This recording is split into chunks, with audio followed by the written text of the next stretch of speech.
Diversi każi investigati mill-Bord ta' Governanza Lokali jitfgħu dawl fuq kif Michael Fenek Adami kien imexxi l-Kunsill Lokali ta' Birkirkara.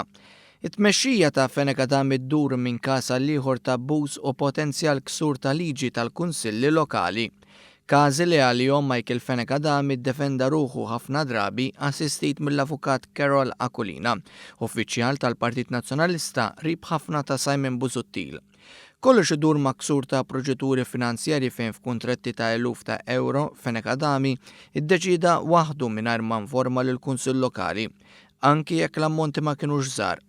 Il-każ li One News se jkun qed jinvestiga wieħed ivarjaw minn xogħlijiet infrastrutturali għax-xiri u kirjiet ta' apparat u oġġetti u ftehim dwar servizzi li saħansittra saru b'mod verbali.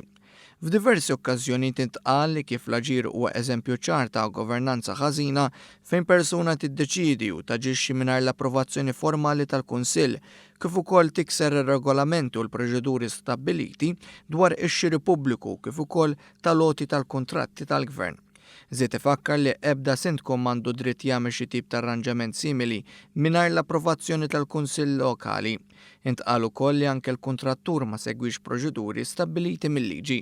Quddiem id-diversi każi, l-Bord ta' Governanza Lokali rrakkomanda lid-Direttur tad-Dipartiment tal-Gvern Lokali biex jieħu dawk il-miżuri li fl-opinjoni tiegħu jidhirlu li huma xierqa fil-konfront ta' Michael Fenek Adami kif ukoll fil-konfront ta' Arthur Pizzuto, ex-Segretarju Eżekuttiv tal-Kunsill Lokali ta' Birkirkara li fi żmienhom seħħu l-irregolaritajiet.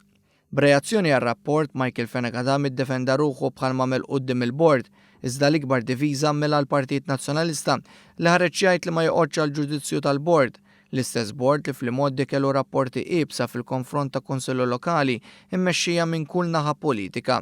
Sa xarejn ilu kien hemm rapport dwar il-Kunsill Lokali tan-Nadur u l-Partit Nazzjonalista ma qalx li ma joqgħodx għall-ġudizzju. F'dik li hi prova ċara ta' double standards fil-Partit Nazzjonalista għax ħadd instab Michael Fenek Adami, dlon kien hemm l-attakk fuq il-Bord innifsu.